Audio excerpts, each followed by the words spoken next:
down at the Otahu bus station, doing a bit of rapping, crumping. And I turn up to the Q Theatre, and then sometimes it can feel a bit palangi, if you know what I mean. But not tonight. I can sense it.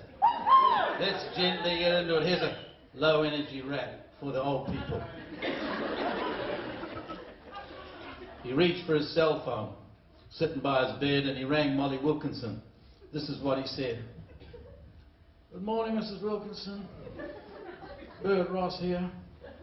We met down the road about May last year. I had the GTs in my frame. Competition stripe with a 12-inch carbon fiber ornamental pipe. I was zimming, Molly. Zimming down the track. 23 minutes to my letterbox and back. 23 minutes, Molly. Could do more, because I got the kind of bladder that'll give me 24. 24 minutes, Molly. Not bad, eh? That's the best bloody bladder at the RSA. I don't want to shout about it. Not one to boast, but my zimmer frame, tougher than a post. From the stoppers at the bottom to the handle grips, it's titanium, Molly. Just like my hips.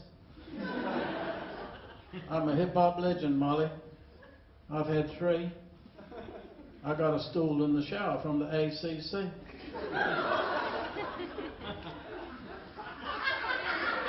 I say stool in the shower, Molly, don't get me wrong. I mean a stool that you sit on when you can't stand long. It's a double-seater, Molly, just in case. On a mat with rubber suckers all over the place. But that's not why I'm calling, Molly, not what I'm about. I just need someone who can help me out. I'm not really sick, Molly, not really hurt. I just got a little problem with my medical alerts. I got chains for my asthma and my epilepsy. I got tags for diabetes types 1, 2, and 3. I got bracelets for my migraines and my hypertrophic state. I got one from my ex-wife, says do not resuscitate. I got anklets for my allergies. I'm allergic to glue, penicillin, lactose, and Murray Deaker too. And he's the bloody reason that I can't get up today, because I'm stuck to my bed, to my magnetic underlay.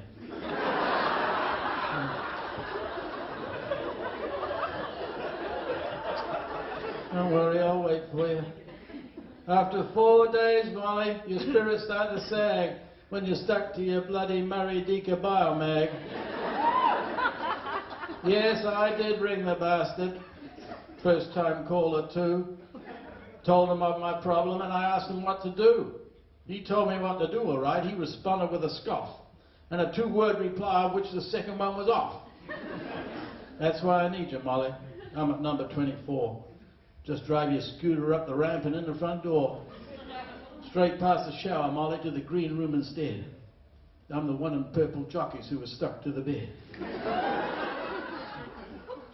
Thanks for that, Molly. Come as quick as you can. I appreciate it, Molly. I'm a very grateful man. Then he switched off his cell phone. Said, well done, Bert. You're a chick magnet, matey. Thanks to Medical Alert. Thank you.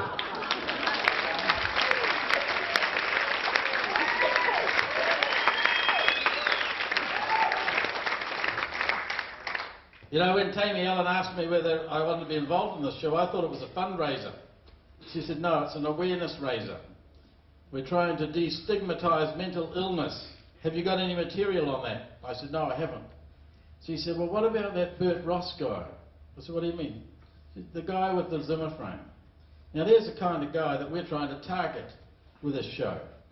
Here's a guy who's quite happy to talk about his physical frailties all day long, even use them to try and seduce the old lady down the road.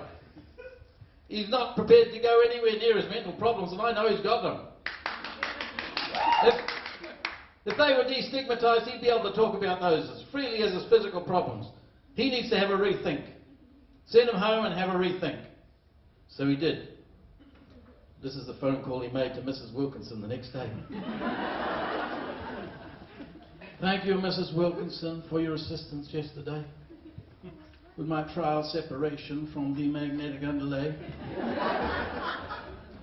Your timely intervention made certain my survival, and I'm sorry about those blue pills I consumed on your arrival. Wasn't as it seemed, my dear, of that you can be sure. They were for a health condition I don't have a bracelet for. You see, I'm obsessive and compulsive. Yes, the worst you've ever seen. I spend all day doing dishes and I never get them clean. That's why I took those pills, my dear. No, the condition hasn't gone. They were just to give me something I could hang my tea towels on.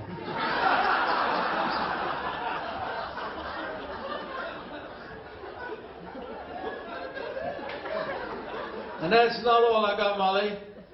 I'm bipolar, just like Deeks, and I suffer post-traumatic stress almost every time he speaks.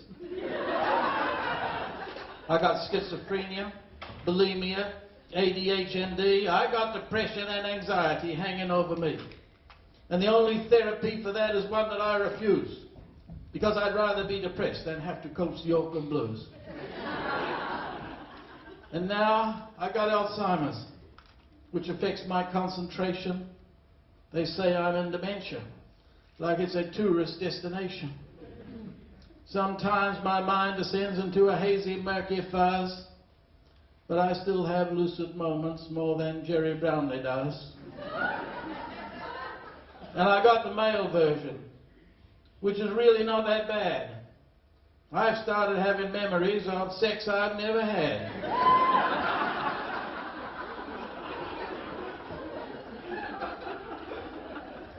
Which brings me to a question that I have from yesterday.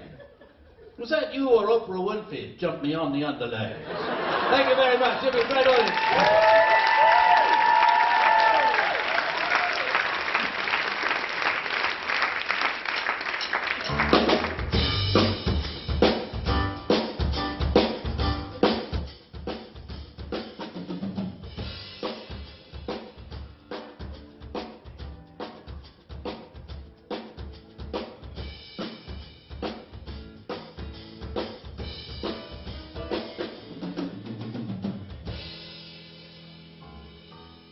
Vincent was a slightly speckled egg.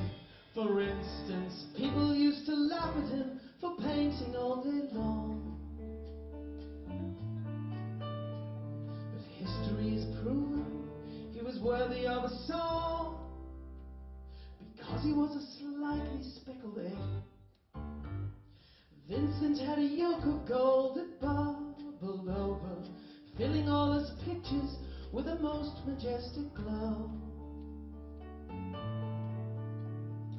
Vincent thought the color wheel was spinning far too slow, because he was a slightly speckled egg.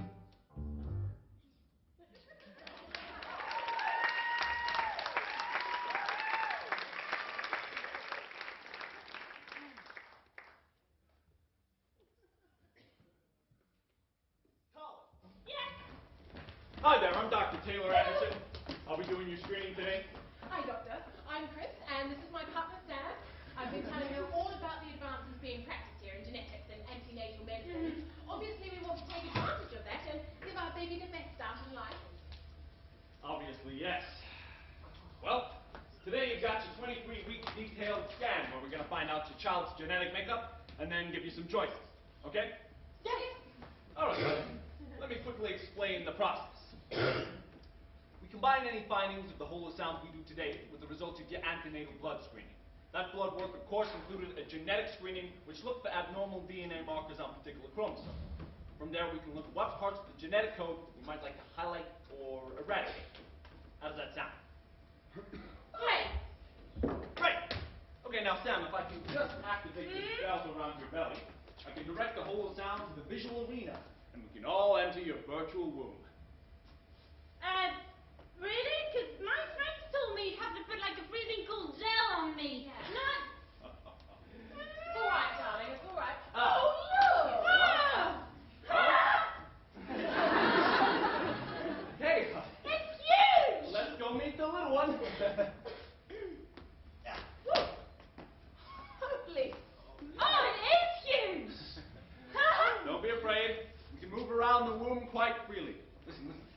projection. Oh! I must say, yours is one spectacular looking placenta. Just look at these umbilical arteries. This is one lucky baby. Thanks! All right, well, let's go look at the face. Oh! Oh. That's the face. Now, at this stage, it doesn't pay to make presumptions, or indeed alterations, to physical features. This can all be achieved very effectively postnatally. Prenatal plastic surgery certainly has its critics. Aha! Over here is the developing brain, and over there, do you see? The healthy heartbeat. It's alive! Hey, stop it, you! Look, it's beating so fast, isn't it, Doctor? There you can see the chambers of the heart. Mm-hmm. All right, time to measure up. Very impressive. I think this thing could win a few gold medals. Yes, certainly hope so. All right, now the fetal brain size. Okay, quite an active right hemisphere there. That might help us fine-tune some of the genetic choices you have. All right, well, let's step out of the uterus now. It gets pretty crowded in there. As they say, the only thing that gets smaller in pregnancy is the bladder. Yeah, okay. What can you do for us? Well, we've known for a while now that certain combinations of genetic traits go... certain combinations of genetic traits go hand in hand.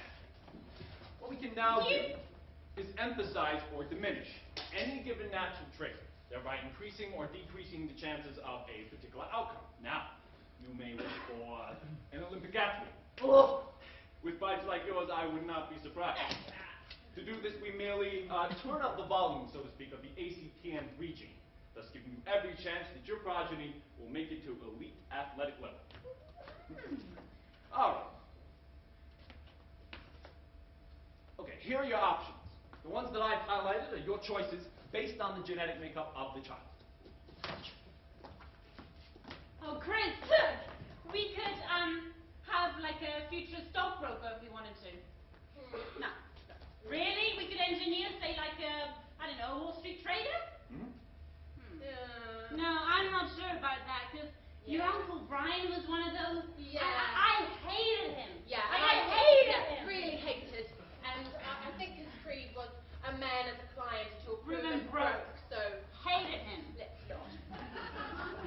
Or this one, DRD4, the politician option. Why would anyone want to choose the life of a politician for their child? It's beyond me. You'd be surprised, actually. Our very earliest antenatal genetic modifications were done on the offspring of a very well-known politician because he wanted his son to follow in his footsteps.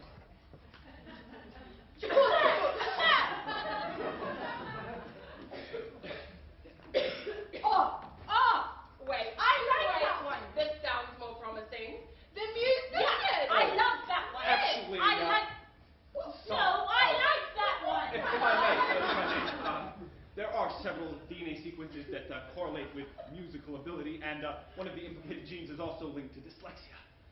So, unfortunately, manipulating the sequence is not as straightforward as some of the others.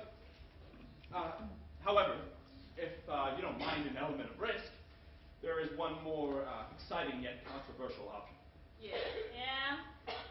Take a seat. My initial findings indicate the DNA marker 18 on chromosome 21q. We know that this marker is vital in the creation of genius. Oh, genius! In no time at all, you could be attending the Nobel Prize ceremony. Exactly. To watch your kid accept an award for the scientific discovery of the millennium. The flip side, of course, is that there is a slightly increased risk here of mental illness. Mm-hmm. Are you aware of any history of mental illness in the family? Nope. Yes. Well, I don't really know my family history is. Well, it's complicated, really, but I haven't seen them in years. Thank God. Yes. Yeah, I experienced anxiety and depression in my 20s. Anyway, so how is it that this gene is both connected to creativity and mental illness all at once? It doesn't make sense. We believe that the TT genotype reduces activity in the prefrontal cortex, which, as you know, we measured today, and your baby has a significantly developed one. Yeah, yeah. This brain area normally has a role in inhibiting our impulses, so reducing its activity may stimulate creative outbursts. Again, there are links to mental illness here, but hey, let us not forget, where would the world be without Newton? The introverted, insecure, depressive. Poet Lloyd Byron, violent tempers and mood swings. Alfred Lord Tennyson, year after year of deep, deep depression. Oh, and Stephen Fry, you know, Robin Williams, the way they brought the world laughter, that kind, no? And Buzz Aldrin. Winston Churchill. The guy with the hat and the Abraham Lincoln. Yeah. They all experienced mental illness, didn't they? Did they? Indeed they did, yes.